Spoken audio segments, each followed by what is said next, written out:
Nung ako'y nasa high school, meron akong stalker. Ito ang istorya. Ako'y 16 years old. Nagkakilala kami sa Facebook. Siya'y nag-aaral sa malapit ng eskwela at kami nanood ng pelikula. Masaya siya kasama at tuluyan kaming lumabas.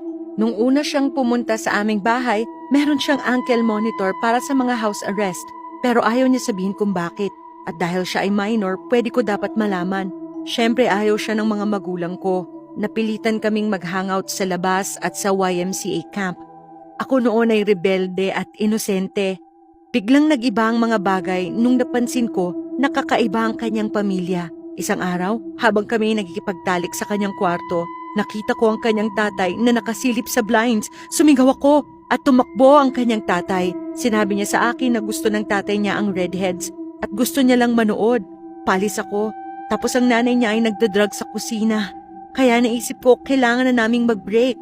Dito na sumama, bigla siyang umiyak. Sinabi niya na siya ay nasa cancer treatment, kaya niya ako kailangan at di natatagal ang buhay niya, blah blah blah blah. Naniwala ako sa kanya at sinabi ko sa kanya, magkaibigan na lang kami. At doon nagsimula ang stalking. Lumipat siya sa high school ko pero di siya pumapasok. Tatayo lang siya sa labas ng classroom ko at tititigan ako hanggang matapos ang klase. Pag lumabas ako sa klase, di niya ako kakausapin pero susunod siya 10 o 15 feet sa likod hanggang susunod na klase. Tapos tatayo uli sa labas. Masyado akong takot para kausapin siya. 6'4" siya at malaki ang katawan, so hinayaan ko lang. Lumala ito at sinundan na niya ako pauwi araw-araw. Sasakay siya sa parehong bus, lalakad 10 to 15 feet sa likod ko. Tatayo siya sa labas ng bahay ko, nakatingin sa bintana hanggat dumating ang magulang ko, tapos aalis. Napuno na ako at sabi ko umalis na siya at tantanan ako. Sabi ko di na kami magkaibigan or kahit magkakilala at kalimutan na ako. Kaso mas lumala lang ito. Nagsimulang may tumawag sa akin ng 150 beses isang gabi. Kalahati sumisigaw ng death threats at titilyadong torture methods na gusto niyang gawin sa akin. At kalahati, puro love songs sa gitar niya. Bawat punto, blinak ko ang kanyang numero pero biglang may bago siya at mag-iiwan na naman ng messages. Nagising ako isang araw at nakita ko na nag-iwan siya ng singing dancing snowman sa bakuran. Sinaksak niya ang ulo at andun pa rin ang kutsilyo. Binabad niya ito sa liquid deodorant na sinabi kong gusto ko dati. Nakita ko na may butas kung saan ang recording device ng kanta. Pagpindot ko ng kamay, hindi Frosty the Snowman ang tumugtog. Boses niya na nagsasabing, akin ka lang forever, hindi kita tatantanan kahit kailan. Ayoko na talaga sa puntong ito at sinabi ko sa aking magulang na kinausap ang eskwela. Sinuspend siya sa eskwela pero hinintay niya pa rin ako sa bus stop at sinusundan pa uwi.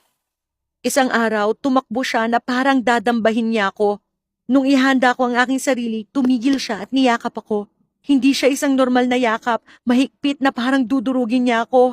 Ako'y 5'1" at mga 90 pounds noon at nagkalamat ang isang ribs ko. Umiyak ako at tumakbo. Nag-iwan siya ng voicemail. Nagsusorry siya at kumanta. Ito ang gabi na hindi ko makakalimutan at ito ang nag-iisang rason kung bakit kumuha kami ng restraining order at ang tatay ko ay may baril. Nagising ako isang gabi nang walang dahilan, pumunta ako sa kusina para kumuha ng tubig. Nakita ko ang reflection ng aking ref. May gumagalaw sa bakuran. Hindi ko masyadong makita dahil madilim sa labas at ang ilaw ay nasa loob. Kaya pumunta ako sa backsliding glass na pintuan para tignan. Pagkalapit ko, nakita ko ang anino ng isang 6'4" na lalaki sa labas ng pinto. Ang stalker ko na si Rex ay nasa bakuran sa ibaba ng aking kwarto nung umaga. Nakatingin lang siya sa akin. Sumigaw ako. Nagising ang aking magulang.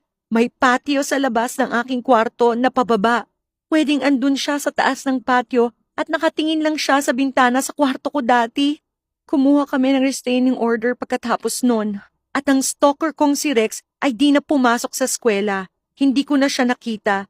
Pero kada 6 na buwan, gumagawa siya ng bagong Facebook at palaging nagfi-friend request. Binablock ko lang at nire-report palagi. Nakakatakot.